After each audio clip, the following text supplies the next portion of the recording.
कल्पना कीजिए कि आपने सब कुछ सही किया। पूरी बसंत और गर्मियों में आपने अपने बगीचे की देखभाल की, पानी दिया, खरपतवार निकाले, लेकिन फिर भी फसल बस सामान्य निकली, उतनी प्रभावशाली नहीं। क्या यह जाना पहचाना एहसास है? और क्या होगा अगर मैं आपको बताऊं कि गर्मियों की भरपूर फसल का असली रहस्य बसंत में नहीं, बल्कि पतझड़ में छिपा है? आज हम उस एक साधारण खाद का रहस्य उजागर करेंगे, जिसे अभी देने से अगले साल आपकी फसल दोगुनी हो सकती है। और ये कोई जादू नहीं, बल्कि शुद्ध कृषि विज्ञान है, जिसे मैं आपको आसान शब्दों में समझाऊंगा। हम में से अधिकांश सोचते हैं कि पतझड़ में बगीचा सो जाता है, पत्ते झड़ जाते हैं, पौधों का विकास रुक जाता है, और ऐसा लगता है कि वसंत तक सभी प्रक्रियाएं थम जाती हैं। हम फसल काट लेते हैं और मन ही मन अगले मौसम तक पौधों को अलविदा कह देते हैं। लेकिन यह तो केवल हिमखंड का ऊपरी हिस्सा है। वास्तव में जमीन के नीचे जड़ों की प्रणाली में इस समय सबसे महत्वपूर्ण काम चल रहा होता है। पौधा सोता नहीं है, बल्कि भविष्य की शानदार सफलता के लिए तैयारी कर रहा होता है। और हमारा काम इसमें उसकी मदद करना है, न कि बाधा डालना। तो आखिर क्यों पतझड़ ही इतना अहम और निर्णायक समय है? आइए हम अपने पौधे को एक छोटी सी पर बेहद समझदार फैक्ट्री मान लेते हैं। पूरी वसंत और गर्मी भर यह फैक्ट्री अपनी पूरी क्षमता से काम कर रही थी। नए पत्ते, खूबसूरत फूल और जाहिर है स्वादिष्ट फल पैदा कर रही थी। इसकी सारी ऊर्जा और पोषक तत्व ऊपर की ओर, यानी उन नतीजों पर खर्च हो रहे थे जो हमें दिखाई देते हैं। लेकिन जैसे ही पतझड़ आता है, दिन छोटे होने लगते हैं, सूरज की गर्मी भी कम हो जाती है, और फैक्ट्री को एक नया आदेश मिलता है। अब उत्पादन की दिशा बदल दो। सतह पर होने वाली सारी हलचल धीमी पड़ जाती है। पौधा नए अंकुर या पत्ते उगाने पर अपनी कीमती ऊर्जा बर्बाद करना बंद कर देता है। इसके बजाय वह सबसे महत्वपूर्ण प्रक्रिया शुरू करता है, जो हमें दिखाई तो नहीं देती, लेकिन बेहद जरूरी है। गर्मी भर जमा की गई सारी ऊर्जा और पोषक तत्वों को वह नीचे अपनी जड़ प्रणाली में भेजना शुरू कर देता है। यह ठीक वैसे ही है जैसे कोई समझदार गृहस्थ सर्दी आने से पहले अपने तहखानों और भंडारों को भर लेता है। इस समय जड़ों सिर्फ सोती नहीं है, बल्कि वे सक्रिय रूप से बढ़ती हैं, मोटी होती हैं, ताकि ठंड के लंबे महीनों के लिए एक मजबूत भंडार बना सके। ठीक इसी समय वे स्पंज की तरह मिट्टी से सभी उपयोगी पोषक तत्वों को सोख लेती है, ताकि सर्दी का सामना कर सके और वसंत में फिर से पूरे जोर से पनप सके। हमारा काम ये सुनिश्चित करना है कि इस मिट्टी के भंडार घर में पौधों के लिए भरपूर भोजन उपलब्ध हो। आइए अब जमीन के नीचे झांक कर देखें कि वहां क्या चल रहा है। अपने पेड़ या झाड़ी की जड़ों को सिर्फ मिट्टी में उसे थामे रखने वाले लंगर के तौर पर मत देखिए। इसे एक शक्तिशाली बैटरी की तरह समझिए। पूरी पतझड़ यह बैटरी तेजी से चार्ज होती रहती है। यह अपने अंदर स्टार्च, चीनी और निश्चित रूप से वे सभी पोषक तत्व जमा करती है, जिन्हें हम उसे मिट्टी में खोजने में मदद करते हैं। यह उसकी लंबी और ठंडी सर्दियों के लिए ऊर्जा का रणनीतिक भंडार है। जब वसंत में पहली धूप निकलेगी और गर्मी देगी, तो पौधे को जागने के लिए बहुत सारी ऊर्जा की जरूरत होगी। उसे कलियां निकालनी होंगी, पहली पत्तियां खोलनी होंगी और फूलों की कलियां बनानी होंगी। और वह ये ऊर्जा कहां से लेगा, जब मिट्टी अभी भी ठंडी होगी और जड़ें पूरी ताकत से काम नहीं कर रही होंगी? बिल्कुल सही, उसी बैटरी से जिसे हमने और आपने मिलकर पतझड़ में ध्यान से चार्ज किया था। अगर बैटरी 100% चार्ज होगी, तो हमें एक जोरदार धमाकेदार शुरुआत मिलेगी। और अगर उसमें मुश्किल से ही चार्ज भर पाया होगा, तो वसंत में पौधा भी सुस्त और धीरे धीरे ही जागेगा। इसीलिए सर्दियों में एक मजबूत, स्वस्थ और भरी पूरी जड़ प्रणाली का होना सिर्फ अच्छा ही नहीं, बल्कि आपकी भविष्य की फसल की गारंटी है। और यही ठीक इसी अहम वक्त पर कई माली, यहां तक कि अनुभवी भी एक ही गंभीर गलती कर बैठते हैं। वे वसंत ऋतु की अपनी पुरानी आदतों के अनुसार ही काम करते हैं। सोचिए, वसंत में हम क्या करते हैं? सही कहा, हम नाइट्रोजन युक्त खाद डालते हैं, ताकि पौधों में भरपूर हरियाली आए, उनकी वृद्धि तेज हो। और इसी आदत के चलते पतझड़ में भी वही खाद, गोबर की खाद या अमोनियम नाइट्रेट इस्तेमाल कर लेते हैं, लेकिन पतझड़ में नाइट्रोजन दोस्त नहीं, बल्कि हमारे बहुवर्षीय पौधों का सबसे बड़ा दुश्मन होता है। कल्पना कीजिए, आप पौधे से कह रहे हैं, चलो बढ़ो, नई कोमल शाखाएं और पत्तियां निकालो, जबकि सामने कड़ाके की ठंड और पाला है। नाइट्रोजन की खुराक मिलते ही पौधा आज्ञाकारी बनकर नई हरी भरी पत्तियां और शाखाएं निकालने लगता है। लेकिन ये नाजुक, अपरिपक्व अंकुर ठंड आने से पहले कभी मजबूत नहीं हो पाते, लकड़ी जैसे नहीं बन पाते, और पहला गंभीर पाला ही इन्हें बेरहमी से खत्म कर देगा। नतीजा ये होता है कि पौधे ने अपनी कीमती ऊर्जा व्यर्थ कर दी, जिसे उसे जड़ों में जमा करना चाहिए था। इतना ही नहीं, पाले से जली हुई शाखाओं की जगह खुले घाव बन जाते हैं, जिनके रास्ते बीमारियां आसानी से अंदर घुस सकती हैं।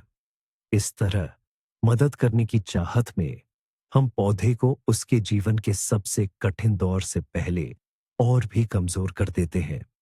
पेश है हमारी कहानी का पहला नायक, फास्फोरस। यह वह तत्व है जो जड़ प्रणाली के विकास और ऊर्जा के संचय के लिए जिम्मेदार है। इसे अपनी आने वाली फसल की नींव का मुख्य निर्माता समझिए। फास्फोरस ही पौधे को यह संकेत देता है, ऊपर बढ़ने पर कम ध्यान दो, अब जड़ों को मजबूत करने का समय है। यह मुख्य हरे हिस्से की बजाय अवशोषक जड़ों के विकास को बढ़ावा देता है। वे पतले धागों जैसी जड़ें जो पूरे सर्दी और वसंत में पौधे को पोषण देंगी। यह भूमिगत जाल जितना घना और मजबूत होगा, पौधे को उतना ही अधिक पोषण और नमी मिलेगी। फास्फोरस कोई स्प्रिंटर नहीं है जो तेज लेकिन कम समय का परिणाम देता है। यह एक मैराथन धावक है जो धीरे धीरे पर मजबूती से काम करता है, भविष्य की सफलताओं के लिए नींव तैयार करता है। ये पौधे को प्रभावी ढंग से ऊर्जा का भंडारण करने में मदद करता है। इसे सर्दियों के लिए एक तरह के ऊर्जा भंडार में बदल देता है, जिसका उपयोग वसंत के सूरज की पहली किरणों के साथ किया जाएगा। पर्याप्त फास्फोरस के बिना जड़ें कमजोर रहेंगी, और इसका मतलब है कि पूरा बैटरी केवल आधा ही चार्ज होगा। हमारे मुख्य किरदार फास्फोरस की मदद के लिए उसका वफादार और बहुत जरूरी साथी पोटेशियम है। अगर फास्फोरस नीम का निर्माता है, तो पोटेशियम सुरक्षा और तापरोधक इंसुलेशन का इंजीनियर है। उसका मुख्य काम है पौधे को तनाव के लिए, यानी पाले ठंड के लिए तैयार करना। पोटेशियम कोशिका के रस को और गाढ़ा और केंद्रित बनाता है। यह ऐसा है जैसे हम पानी की जगह हीटिंग सिस्टम में एंटीफ्रीज डाल दें। ऐसा गाढ़ा रस कम तापमान पर जमता है। इसके कारण पौधे की कोशिकाएं अधिक लोचदार हो जाती हैं और भीषण ठंड के दौरान बर्फ के क्रिस्टल से फटती नहीं है। इसके अलावा पोटेशियम मुख्य तत्व है जो रोग प्रतिरोधक क्षमता के लिए जिम्मेदार है। ये पौधे को विभिन्न फंगल और बैक्टीरियल बीमारियों से लड़ने में मदद करता है, जो ठंड से कमजोर हुए जीवों पर हमला करना पसंद करती है। असल में पोटेशियम जड़ों और शाखाओं को एक गर्म और मजबूत सुरक्षा कवच पहनाता है, जो उन्हें सर्दियों की कठिनाइयों और बीमारियों से बचाएगा। पोटेशियम के बिना यहां तक कि सबसे मजबूत पौधा भी सर्दी के सामने बेसहारा हो सकता है। तो पतझड़ में पौधों को खाद देने का हमारा सफलता सूत्र बेहद सरल और तार्किक है। हमें पौधे को वो सब देना है जो उसे इस वक्त सबसे ज्यादा चाहिए, और वो सब पूरी तरह हटा देना है जो उसे नुकसान पहुंचा सकता है। इस आसान नियम को पतझड़ के माली के मंत्र की तरह याद कर ले। फास्फोरस और पोटेशियम अधिकतम मात्रा में, और नाइट्रोजन न्यूनतम या आदर्श रूप से बिल्कुल भी नहीं। किसी जटिल योजना या दर्जनों अलग अलग पैकेट्स की जरूरत नहीं है। पतझड़ की देखभाल का आधार सिर्फ दो तत्व हैं। फास्फोरस मजबूत भंडारण जड़ें बनाता है, पोटेशियम पाले और बीमारियों से बचाता है, नाइट्रोजन अनावश्यक वृद्धि को बढ़ावा देता है और पौधे को कमजोर करता है। जब आप गार्डनिंग सेंटर में खाद की विशाल शेल्फ के सामने खड़े हों, तो बस पैकेट पर जादुई अक्षर पी फास्फोरस और के पोटेशियम खोजें। अगर सामग्री में बड़ा अक्षर एन नाइट्रोजन है, तो इस पैकेट को वसंत तक के लिए रख देना बेहतर होगा। ये आसान जानकारी आपको गलतियों से बचाएगी और सब कुछ सही ढंग से करने में मदद करेगी। पौधे की ऊर्जा को सही दिशा में लगाएगी। यानी सर्दियों की तैयारी में, न कि पतझड़ में अनावश्यक वृद्धि करने में। तो सिद्धांत की बात तो हो गई। अब सवाल है कि जमीन में डालने के लिए क्या-क्या खरीदें? आइए, सबसे आसान, सस्ते और असरदार विकल्पों पर नजर डालते हैं। और हमारी लिस्ट में सबसे ऊपर है सुपर फॉस्फेट।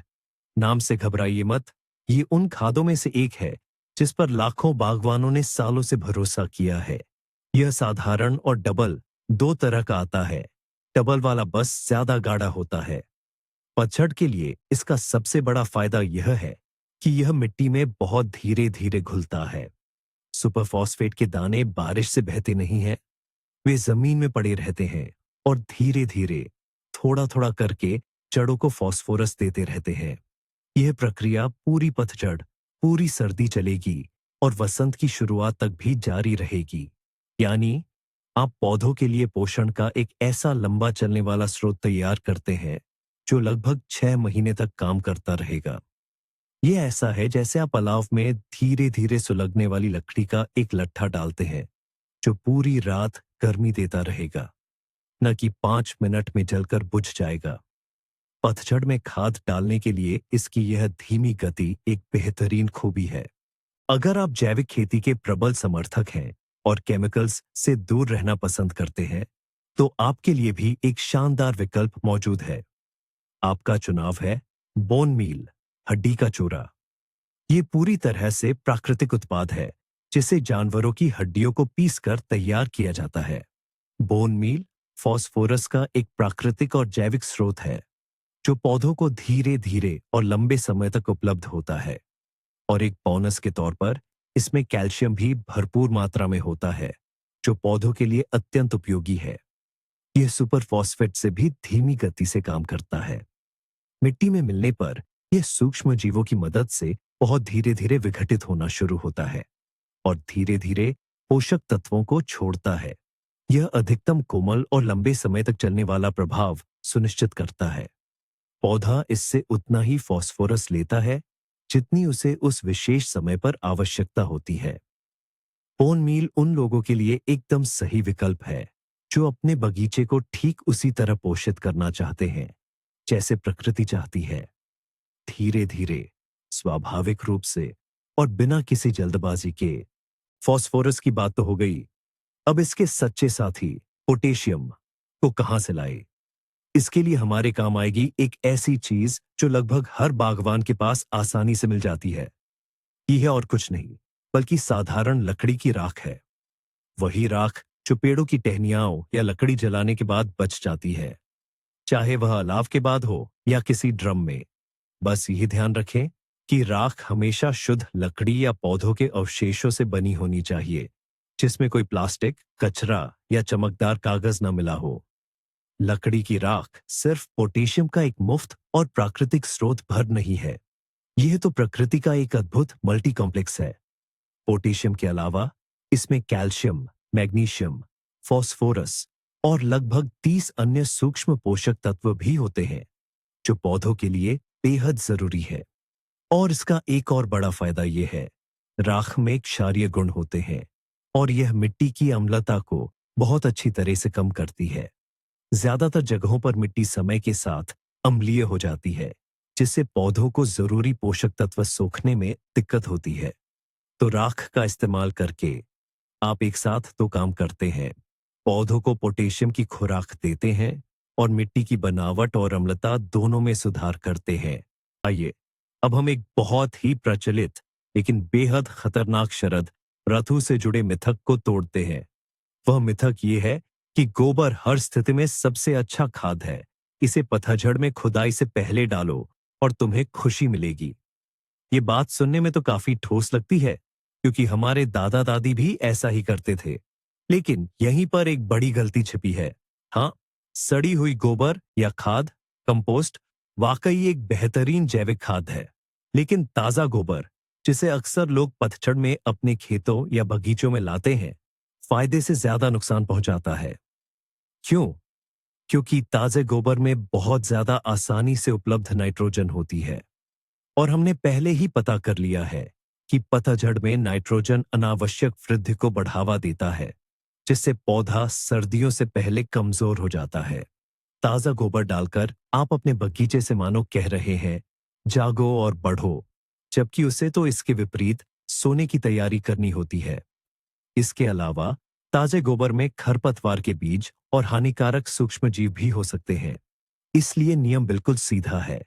सभी ताजी जैविक सामग्री, चाहे वह गोबर हो या ताजी कटी हुई घास, उसे कंपोस्ट के ढेर में डाल दें। उसे वहां शांति से सड़ने दें और हम इसे अपने बगीचे में वसंत में वापस लाएंगे, जब नाइट्रोजन की वास्तव में जरूरत होगी। ठीक है, हमने सही खाद चुन ली है, लेकिन इन्हें डालने का सही तरीका क्या है ताकि इनसे अधिकतम लाभ मिल सके? इसके लिए एक मुख्य नियम है जिसे हमेशा याद रखना चाहिए। कभी भी खाद को पेड़ या झाड़ी के सीधे तने के नीचे न डालें। यह लगभग व्यर्थ है। तने के आधार पर मोटी मुख्य जड़ें होती है, जो सिर्फ पानी और पोषक तत्वों को पेड़ के ऊपरी हिस्सों तक पहुंचाने का काम करती है। ये जड़ें मिट्टी से सीधे पोषण अवशोषित नहीं कर सकती। पानी और पोषक तत्वों को अवशोषित करने का सारा मुख्य काम जड़ तंत्र के बाहरी हिस्से में होता है, वहां जहां लाखों बारीक बालों जैसी अवशोषक जड़ें मौजूद होती हैं। तो यह बाहरी हिस्सा कहाँ होता है? इसके लिए एक आसान नियम है। यह लगभग पेड़ की शाखाओं के फैलाव के बराबर होता है।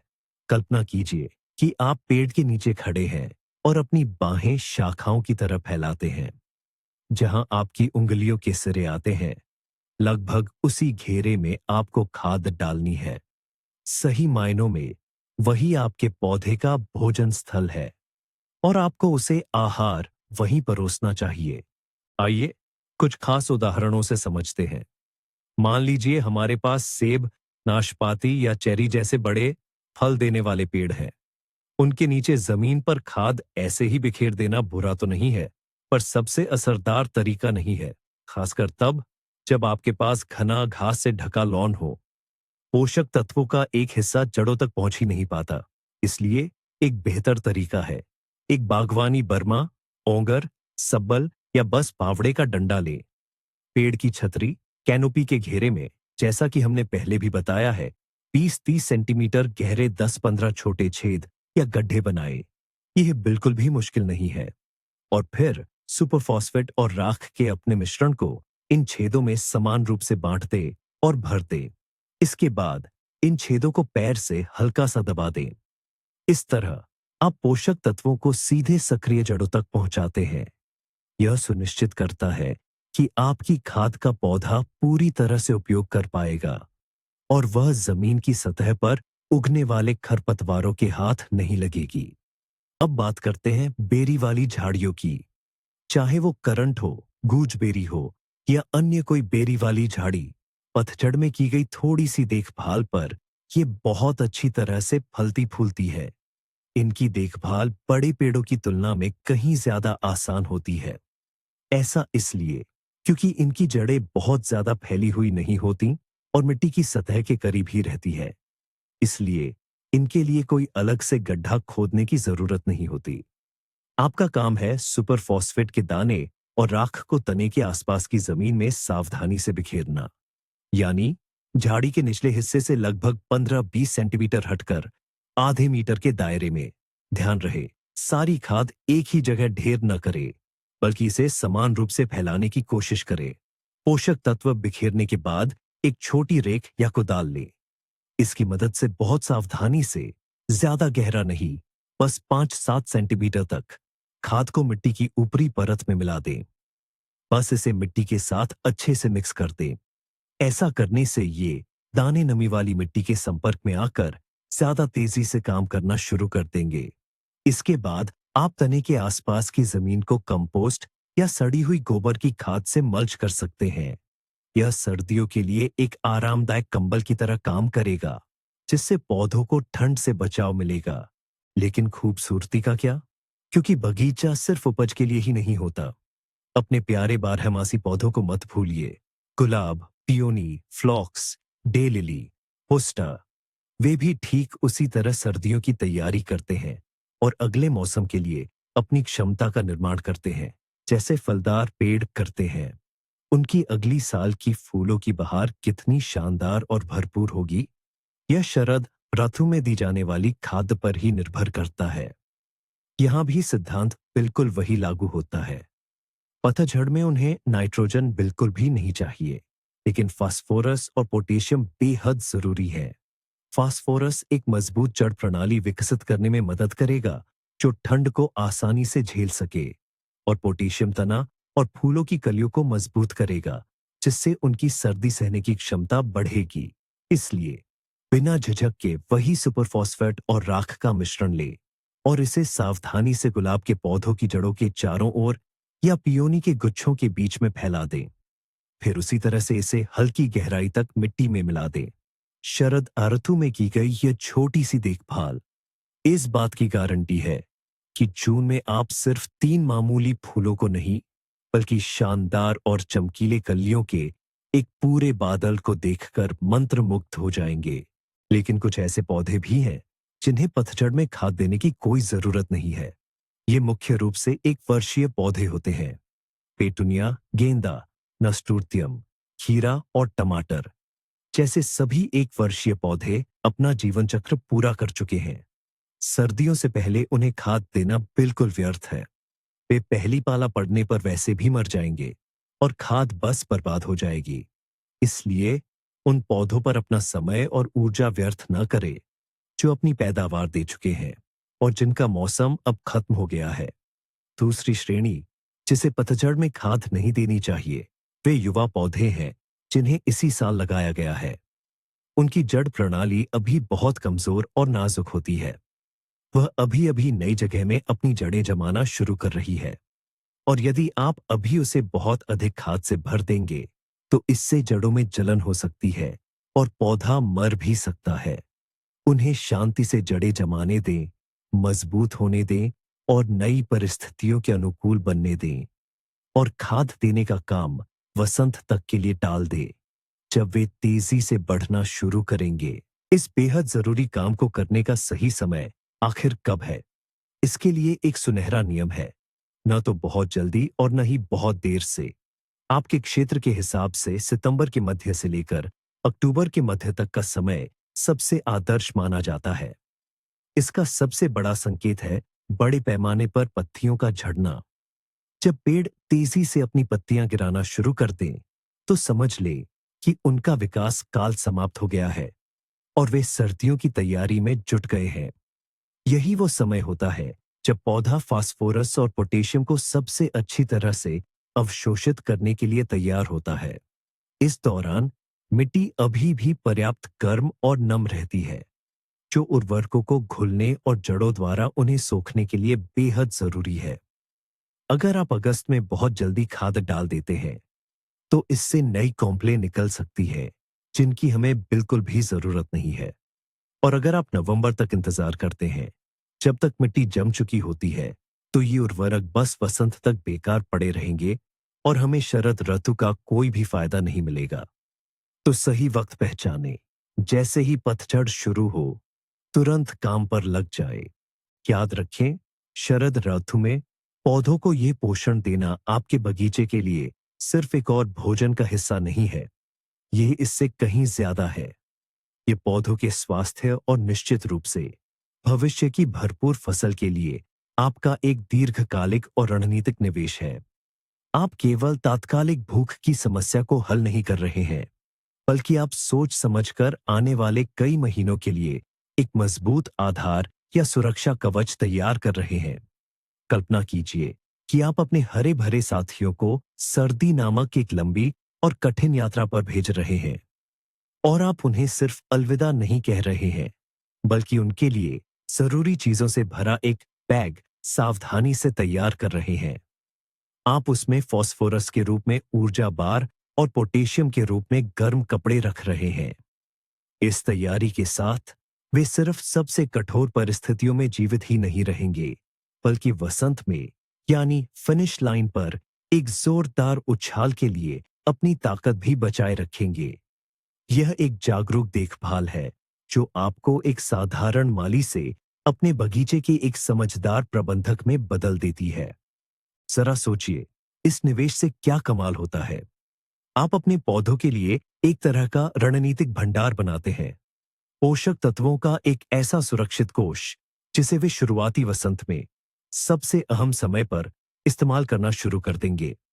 जब बर्फ अभी अभी पिघली होती है, जमीन अभी भी ठंडी और पिघले पानी से लबालब होती है, तब जड़ें बहुत कमजोर तरीके से काम करती हैं।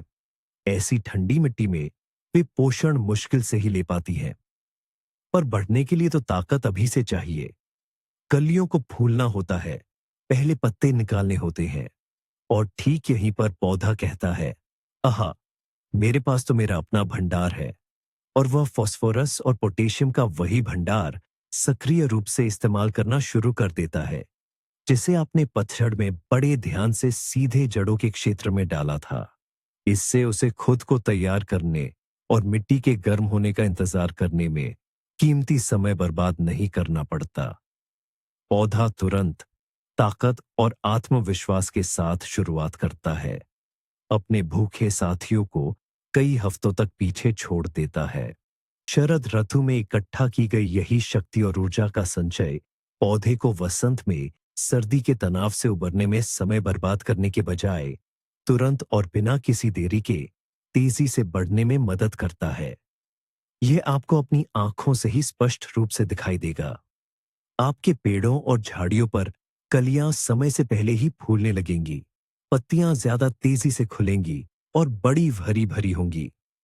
लेकिन सबसे महत्वपूर्ण बात यह है कि इसका सीधा असर फूलों पर भी पड़ेगा।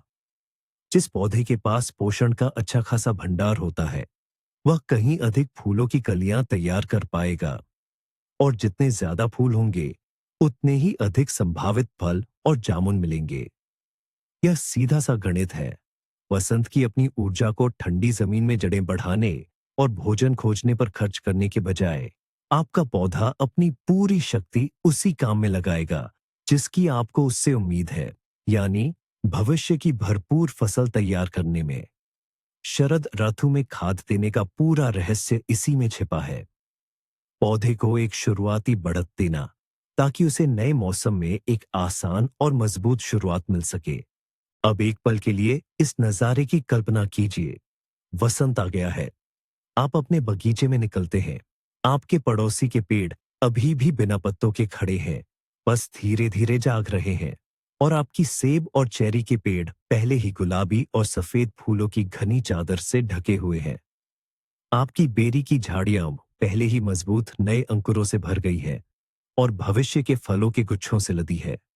और आप महसूस करते हैं कि आपने दूसरों से बाजी इसलिए नहीं मारी क्योंकि आपने वसंत में कुछ असाधारण किया था, बल्कि इसलिए कि आपने पतझड़ में समझदारी दिखाई। आपने अपने पौधों को वो सब दिया जो उन्हें चाहिए था, और ठीक उस समय दिया जब उन्हें इसकी सबसे ज्यादा जरूरत थी। आपने परिणामों से जूझने की बजाय पहले से तैयारी की।